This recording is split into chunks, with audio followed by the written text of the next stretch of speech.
Kimia, ferme la porte, s'il te plaît.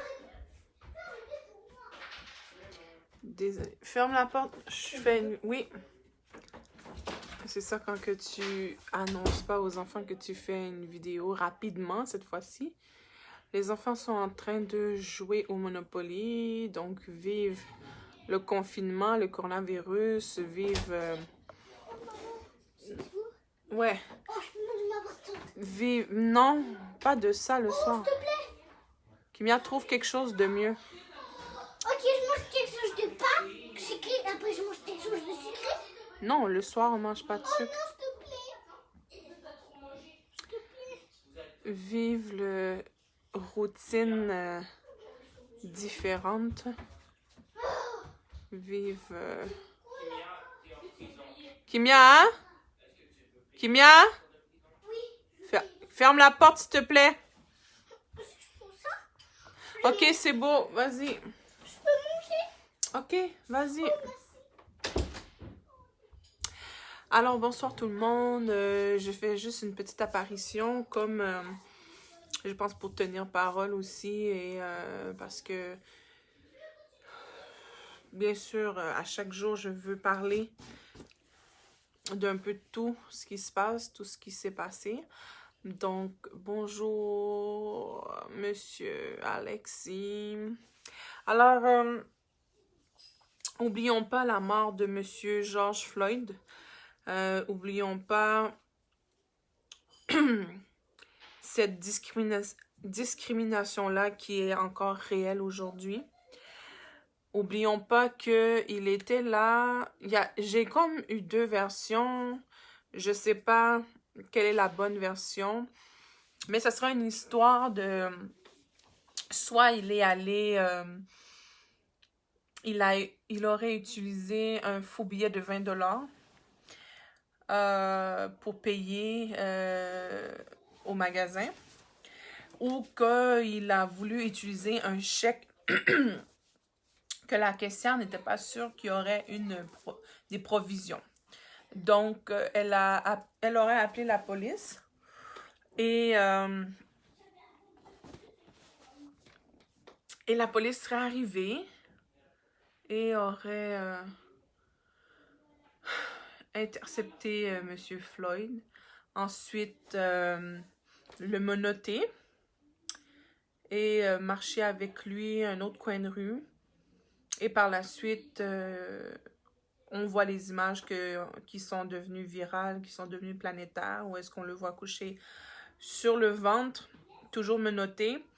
3 policiers sur lui, donc un vers ses pieds, un vers son bas du dos et un sur la tête. Salut tout le monde! Un sur la tête qui portait son genou au cou. Donc, oublions pas ces images-là, oublions pas ce qui s'est passé et crions justice, que justice soit faite. Alors, pour le moment, les 4 policiers ont été arrêtés. Lui qui avait le genou sur le cou est en prison. Les 3 autres sont aussi accusés. Donc, on va suivre ça de près. Je n'incite pas à la violence. Je n'incite pas à ce qu'on puisse partir une nouvelle forme de racisme anti-blanc. Mais je me lève à chaque jour sur Facebook puis pour essayer de sensibiliser les gens, éduquer les gens avec le peu que j'ai. Essayer aussi de me coller à des gens qui connaissent ça plus. Mais pour pouvoir vraiment faire en sorte qu'on vive dans un monde plus juste. Pour que mes enfants vivent dans un monde meilleur, un monde en harmonie. Je ne peux pas croire qu'encore en 2020, on vit ces choses-là, qu'on voit ces choses-là, qu'on voit des gens tués, battus, brutalisés, discriminés. On voit des gens on leur donne pas des possibilités d'emploi à cause de leur couleur de peau. Excusez-moi, comme je vous dis, j'ai les enfants qui jouent au Monopoly. Là, j'étais avec eux, ils m'ont chassée. Donc, j'ai dit, je vais faire vite ma petite vidéo quotidienne. Et je voudrais rapidement qu'on parle, ou vous parler du moins de la vidéo. Je l'ai mise sur ma page Facebook. Je vais la reposter, qu'elle soit en haut après la vidéo. Ça se passe à Lévis. Lévis, c'est à côté de la ville de Québec. Et de ce que j'ai compris de l'histoire, vous allez peut-être pouvoir aussi me rajouter dans l'histoire, puis on va rajouter des éléments dans l'histoire, mais ça se passe à Lévis. À ce qui paraît, il y a comme une trentaine de jeunes rassemblés dans un parc. Alors que on dit que c'est 10 personnes maximum vu le COVID-19. Alors quelqu'un appelle la police pour venir faire disperser la foule.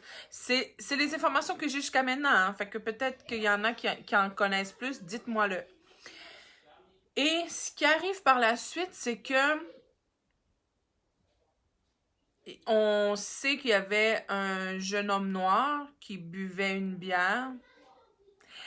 Et on voit la vidéo, c'est des jeunes qui filment. Il y a les policiers qui sautent sur le jeune homme noir, qui le mettent à terre, plat ventre, et puis il se débat parce qu'il est comme... les policiers lui font mal, il aime pas ça. En même temps, il a certainement pas fait plus que les autres. On dit qu'il n'a pas collaboré, qu'il s'est pas identifié. Et il faut savoir aussi que on a quand même le droit... Normalement, quand tu es dans une voiture, un policier t'arrête, tu es obligé de t'identifier. Mais quand tu es à pied, tu n'as pas d'obligation de t'identifier. Ça, encore là, peut-être les choses changent, mais... Et c'est pas qu'on encourage à ce qu'on ne s'identifie pas, mais c'est juste qu'à un moment donné, quand tu te sens toujours injustement arrêté, quand tu te sens... C'est toujours injuste, c'est toujours toi qu'on... Il y a 30 jeunes, mais c'est toi le noir qu'on prend puis qu'on brutalise. À un moment donné, ça suffit. Donc, dans la vidéo assez traumatisante, le jeune se débat, les autres autour disent « Arrêtez, monsieur, il n'a rien fait, il n'a rien fait. On était là tous tranquilles au parc en train de boire une bière, tout ça, il n'a rien fait. » Les policiers ne veulent rien entendre, ils continuent, ils se bagarrent avec le jeune de 19 ans, si je ne me trompe pas. Et puis, finalement, la mode est devenue où est-ce qu'on doit forcément porter la main ou porter un poids sur le cou. Donc, ce qui est arrivé est que on voit plusieurs fois le policier attraper le jeune au cou. Mais comme ça, appuyer comme ça. Je comprends pas. Là, il y a quelque chose vraiment que nos politiciens, mes politiciens ici, Québec, Canada, les gens qui ont le pouvoir de Lévis, tout ça, le maire de Lévis, tout ça, fassent quelque chose vraiment. Parce que là, maintenant, les vidéos vont sortir. Les gens étaient gênés, les gens sortaient pas trop les vidéos, ou ça, les gens taisaient ça.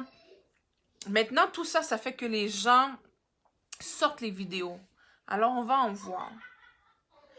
Et ça va vous permettre de voir que ce n'est pas des cas isolés, mais qu'il y a beaucoup plus de brutalité policière que vous pensez.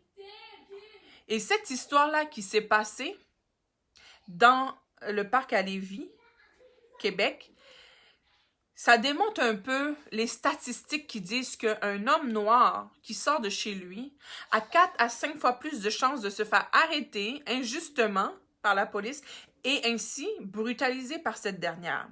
Donc, l'histoire de Lévis qui s'est passée, si vous ne l'avez pas vue, elle est sur mon mur. Je vais la reposter pour qu'elle soit en haut de mon fil d'actualité. Mais moi, je suis traumatisée, je suis choquée et je suis fatiguée de voir des vidéos comme ça. Que ça se passe aux États-Unis, que ça se passe ici, ça doit arrêter. On doit se lever contre ça. Oui, avec passivité, avec amour, avec harmonie, oui. Mais il faut que ça arrête. Il faut vraiment que ça arrête. Il y a quelqu'un qui a mis une vidéo où est-ce que des policiers, bien sûr, je crois aux États-Unis, ont tiré sur un homme noir en chaise roulante. Elle est sur mon post aussi, en chaise roulante. Tu vois que le monsieur est handicapé, tu vois que le monsieur est pas bien, et puis ses bras bougent un peu comme ça, et il a bougé, et puis on lui a tiré comme 5 à 6 balles dessus.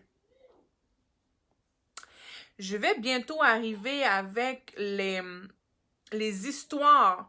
J'ai 5 histoires que je suis en train de travailler dessus, comme faire les recherches le plus que possible sur 5 cas qui est arrivé. Il y en a eu plus, mais là, je m'attarde sur 5 cas qui est arrivé ici dans la province de Québec, mais vraiment, la plupart sont tous à Montréal. Et des fois, le coroner ou c'est ça, la personne qui a étudié la scène de crime va demander au policier, elle était où l'urgence de tirer la balle? Il était où le danger? Et dans un cas précisément d'une histoire que j'étais en train de faire des recherches, ben, le policier dit non, il n'y en avait pas. Donc, il faut arrêter de prendre les Noirs pour des bêtes. Il faut arrêter de prendre les Noirs pour des sauvages. Il faut que vous compreniez, que vous voyez que on parle pas des hommes noirs qui sont à l'université, des hommes noirs qui font des recherches et qui trouvent des innovations, des remèdes, des ceci, des cela. On parle pas des avocats réputés noirs, on en parle très peu. On parle pas de les différentes personnes noires qui excellent dans un domaine. On va parler de « Ouais, c'est un homme de race noire qui a fait le vol. Ouais, c'est un homme de race noire qui a violé. Ouais, c'est un homme de race noire qui a vendu de la drogue. » C'est beaucoup l'image qu'on projette. Donc, qu'est-ce que vous voulez aussi que la société puisse avoir comme mentalité, comme pensée quand il voit un noir? Donc, d'abord, je demande aux autorités, aux politiciens, aux policiers, d'arrêter d'accepter ce profilage racial-là, ce racisme systémique, cette brutalité policière-là, que ça commence avec des caméras sur les policiers lors des interventions, que les médias puissent arrêter de toujours montrer l'image d'un homme noir déséquilibré, comme genre défavorisé, un gang de rue, un proxénète. Il faut arrêter ça aussi. Donc, je vous encourage à vous renseigner, je vous encourage à aller voir les vidéos pour que vous puissiez être sensibilisés, être conscientisés à la réalité de ce qui se passe. Je sais qu'il y en a beaucoup aussi qui vont me regarder, qui sont déjà conscients, qui savent déjà qu'est-ce qui se passe. Et je vous demande aussi tous ceux qui sont là et qui ont été racistes dans le passé ou qui ont comme pris conscience que peut-être ils le sont, vous pouvez changer. Ça se change et ça commence par vous aujourd'hui. Il y a des mots, il y a des choses, on est capable de pardon, de changer notre façon de parler. Donc, voilà. Je voulais juste vous parler de cette histoire-là qui s'est passée à Lévis, Québec. Québec, c'est quand même assez tranquille. Franchement, de ce que je sais, parce que je suis née là-bas, j'ai grandi là-bas, c'est quand même assez tranquille. Mais maintenant, c'est pour dire qu'il y a des situations comme ça partout. Maintenant, Montréal, il y a une concentration, mais c'est pour ça qu'il faut s'y attarder vraiment, vraiment, et puis il faut vraiment faire avancer les choses. Donc, j'en profite en même temps pour vous inviter à la marche manifestation de ce dimanche 7 juin. À compter de 10 heures, il y aura le rassemblement à la place Émilie-Gamelin, au 1500 rue Berry. Portez un chandail blanc, portez vos masques, apportez aussi bouteille d'eau, désinfectant en main. On garde la distance. C'est important de se protéger, c'est important de se mobiliser aussi. Je vous encourage à être là dans les manifestations, je vous encourage à être là aussi dans les dénonciations. Si vous êtes témoin ou que vous vivez du racisme, de le dénoncer publiquement sur Facebook. Et je le dis le plus souvent possible, ceux qui auraient à cœur de me partager leur histoire, je veux monter, je suis en train de travailler avec certaines histoires à monter des émissions ou des entrevues avec des personnes pour qu'ils puissent, pour sensibiliser la population. Et la majorité de la population, le grand pourcentage, c'est des Québécois, c'est la communauté québécoise comme moi.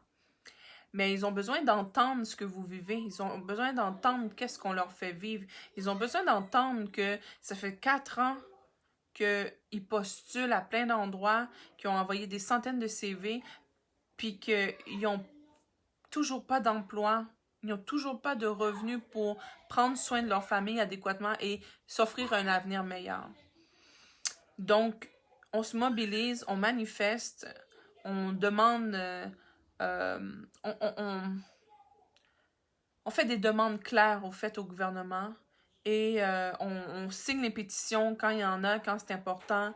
On peut aller sur le terrain aussi. Je vous encourage à aller sur le terrain. Je vous encourage à aller aider des organismes communautaires qui aident les gens qui sont racisés, les minorités visibles, les gens qui vivent du racisme, les gens qui vivent dans certains quartiers qui sont un petit peu plus comme touchés par ça. Je vous invite à faire ce que vous êtes capable de faire pour aider la cause et surtout ceux qui sont comme moi de la communauté majoritaire et non supérieure parce qu'on est tous égaux, j'espère qu'on se comprend. Je vous invite vraiment à vous analyser, à vous observer, à prendre une prise de conscience de c'est quoi mes pensées face au racisme, face aux Noirs, c'est quoi la façon que j'interagis avec eux. Est-ce que je suis dans l'ouverture, dans l'acceptation? Et comme je dis, ce qui est important pour moi en finissant de dire, c'est que on n'est pas obligé d'aimer tout le monde. Mais moi, je veux que les Noirs imposent leur respect. Les Noirs doivent imposer leur respect. Maintenant, ils doivent dire stop, ça suffit. Et quand je dis les Noirs doivent le faire, c'est qu'on doit tous être là en unité, en harmonie. On doit tous s'unir ensemble, qu'on soit blanc, jaune, mauve, rouge, violet, toutes les couleurs, noir, blanc. On doit tous se lever pour cette cause-là, qui est un combat de l'humanité, qui est un combat pour la personne et non juste dire ah, c'est aux Noirs à se défendre, c'est aux Noirs à... Non, c'est un combat de chacun de nous. Et c'est important même de s'analyser dans toutes les autres sphères de la vie, dans tous les autres combats. Qu'on puisse être des bonnes personnes, qu'on puisse être des personnes qui sont dans l'acceptation, qu'on n'est pas dans le jugement, qu'on n'est pas comme genre en train de toujours discriminer des gens, qu'on est toujours en train de dévaloriser des gens. Donc, oui, Amy, j'ai déjà subi un acte de racisme dans un cabinet d'avocat en août 2018. Quand j'y pense, c'est vraiment choquant. Le racisme existe bel et bien au Québec et à Montréal. Je l'ai vécu personnellement et malheureusement, mais bon. En tout cas, Amy, j'aimerais ça vraiment qu'on puisse... on est en contact, toi et moi, de toute façon. Donc, on pourra voir pour discuter, pour pouvoir faire une petite entrevue, une petite émission. Parce que je veux vraiment sortir ces histoires-là, même si c'est pas une grosse affaire, que les gens comprennent aussi que oui, il y a des grosses affaires, oui, il y a des genoux sur le cou, mais il y a des fois, à chaque jour, on te dit des petites paroles ou on te fait une injustice. Et on sait très bien, c'est pas dans tous les cas, mais il y a des cas où est-ce que tu sais que c'est à cause de ta couleur de peau, et ça, c'est pas acceptable. Et on se lève contre ça. On veut que tout le monde ait les mêmes chances, qu'on ait tous les mêmes privilèges, on ait tout accès aux mêmes ressources. Donc, merci les Hélènes et tu es avec nous, on est avec toi parce que, comme je dis, c'est vraiment un combat pour tout le monde. On doit tous se lever contre ça, on doit tous faire notre part et merci d'être là. Merci de lever le poing et puis de dire que tu es là. Donc, je sais que c'est pas facile des fois d'en parler. Des fois, c'est humiliant. Mais c'est important de pouvoir sensibiliser les gens. Donc, sur ce, je vais vous laisser. Je vais vous souhaiter un bon jeudi soir. Demain, c'est vendredi. Donc, j'ai parlé de la manifestation de dimanche, mais il y a quand même une manifestation aussi qui est importante et que je serai présente. C'est ce samedi. À compter de 11h, on va partir du bureau de Justin Trudeau au 1100 rue Crémazie-S, si je ne me trompe pas. Franck Delis, entre autres, qui est dans l'organisation. Donc, on va marcher pour nos anges gardiens, demandeurs d'asile, pardon. Donc, c'est des immigrants qui sont ici qui n'ont pas encore les papiers légaux, qui n'ont pas encore les privilèges ou les avantages qui peuvent leur donner la paix d'esprit, la tranquillité d'esprit. Donc, ils doivent aller au front, ils doivent aller travailler dans les hôpitaux, dans les CHSLD, dans les cliniques, aller combattre le coronavirus, aller s'occuper de nos personnes âgées et tout. Mais ils doivent en plus se stresser parce qu'ils n'ont aucun statut ici. Ils n'ont pas accès à grand-chose. Donc, j'aimerais vraiment de tout cœur que vous puissiez vous lever aussi, debout pour la dignité que la manifestation a comme nom. Excusez-moi, je suis un peu fatiguée, donc je cherche mes mots. Donc, pour que ces demandeurs d'asile-là, qui sont des préposés aux bénéficiaires, qui sont des infirmières et tout, puissent, au moins on puisse les remercier en leur donnant les papiers, en leur donnant la possibilité d'avoir la tranquillité d'esprit qu'ils n'ont plus à se battre, puis à attendre, puis à avoir tout le long processus. Donc, je pense qu'ils mettent leur vie... ils mettent leur vie en péril, ils mettent leur santé à risque en étant au front, en prenant soin de nos malades, de nos personnes âgées. Je pense que en tant que province, en tant que pays, c'est la moindre des choses de les remercier en leur donnant un statut. Donc, comme je dis, manifestation samedi le 6 juin à 11h au 1100 Crémazie Est. Et Debout pour la dignité. Et ensuite de ça, dimanche le 7, où est-ce qu'on va marcher pour contre, au fait, la brutalité policière et contre le racisme. Donc, merci beaucoup d'avoir été là.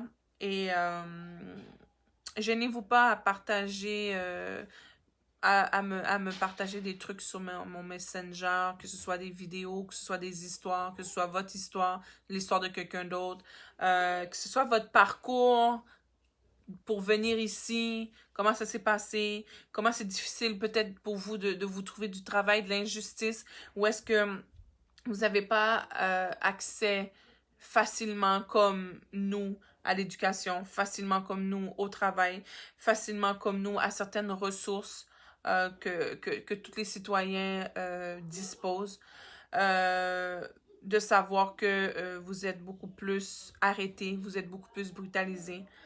Il faut qu'on dise non à la violence. Je veux dire, un bon policier va tout faire pour éviter de prendre la violence, de brutaliser, de prendre la force, de prendre son arme. Et dans l'histoire de Lévis, ça aurait pu être évité. Je pense pas qu'il y avait une urgence, je pense pas qu'il y avait un drame, je pense pas qu'il fallait vraiment traumatiser le jeune comme ça. Je pense qu'il y avait toute une autre approche. Et malheureusement, c'est des choses que les gens devraient avoir naturellement chez eux, mais là, il faut croire qu'il faut leur enseigner ça. Je crois aussi, par exemple, l'histoire de Samuel à Laval, le lundi 25 mai, où est-ce qu'il a vécu une brutalité policière, où est-ce qu'on t'arrête en 45 secondes, t'es déjà tiré par les cheveux, plaqué au sol, avec des coups de genoux, avec des coups de poing au visage. Non, c'est abusé, gang. On ne peut pas continuer comme ça. La police, vous êtes là pour servir la population. Et nous, la population, on était plus de 10 000 à marcher dans les rues pour dire on n'est pas d'accord avec vous. On ne veut pas de ça.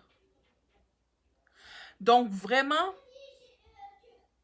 en 45 secondes, le policier t'arrête et puis il te dit de sortir de ta voiture, de mettre tes mains sur le capot et puis tu dois exécuter comme ça sans problème, sans rien dire et puis basta. Et puis là, tu prends 45 secondes pour un peu réfléchir, mettre tes choses en place et tout, poser des questions pour dire « Ok, mais pourquoi tu nous arrêtes?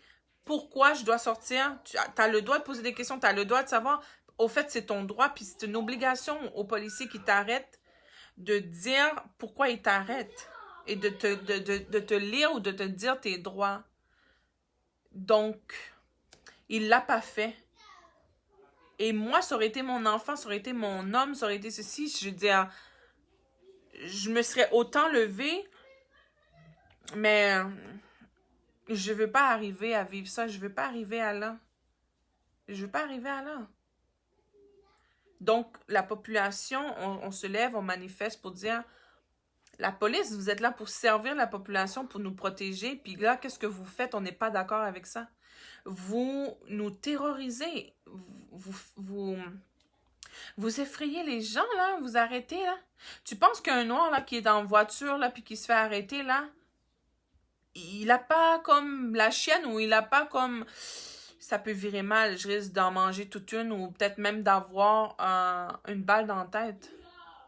À un moment donné, là, c'est comme on peut-tu vivre dans la paix? Mais ça me semble que c'est tellement meilleur, l'harmonie, l'entraide, se saluer, manger la nourriture de d'autres cultures, voir les habitudes de d'autres peuples, les sports.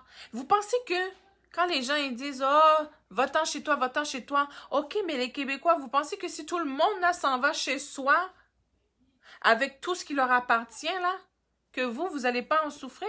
Il n'y aura pas quasiment un chauffeur de taxi si tous les immigrants s'en vont. Il n'y aura quasiment pas de préposés aux bénéficiaires. Il y aura beaucoup moins de caissières. C'est comme... Et puis, ton shish taout là que tu veux manger là à 1h du matin, là, oublie ça, là.